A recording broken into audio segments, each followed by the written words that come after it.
And then Design Matters. Design Matters came out of Speak Up. I got a cold call after a piece I wrote about election graphics went viral. I got a cold call from a fledgling radio network called Voice America that was interested in hiring me as a host to do a show. Now, I thought when they said they wanted to hire me as a host, that meant they were like giving me a job.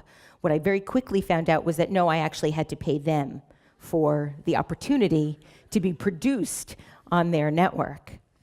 But I thought, you know what? I still felt, this was 2005. I was not feeling like creatively robust. I was feeling like I was whittling away my life, doing everything commercial. Everything that I was doing at that point was commercial. Everything had to have a return on an investment. Everything had to was about market share.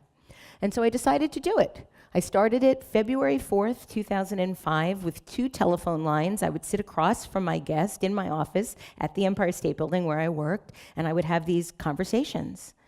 And then I started to get all of these incredible things from people in the mail. People were making posters. Design classes were making posters with things that my guests had said. Design anarchy. People were sending me like handwritten notes.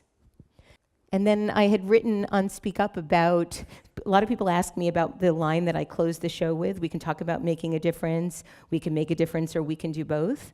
That came from a sentence, from a post on August 30th, 2003, that Dawn Hancock from Firebelly ended up making into a poster. I didn't even realize I'd said it. And then I decided that would be a great way to end the show. Here was the launch on iTunes. There was only like 100 podcasts at the time, so being in the top 100 meant nothing. And then the iPhone came out, and I decided that I needed to take this thing a little bit more seriously. I had one big problem. For anybody that's listened to the early shows, it sounded like Wayne and Garth were my producers.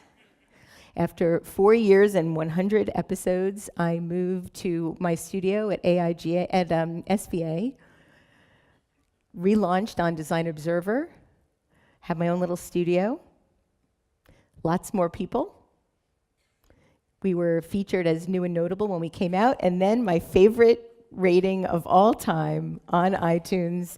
I really appreciate the improved audio quality in this new season of Design Matters, so it did make a difference. In 2011, the show was nominated by listeners to get a Cooper Hewitt National Design Award, and I won. And I went to the White House when it was a cool house, and met with Michelle.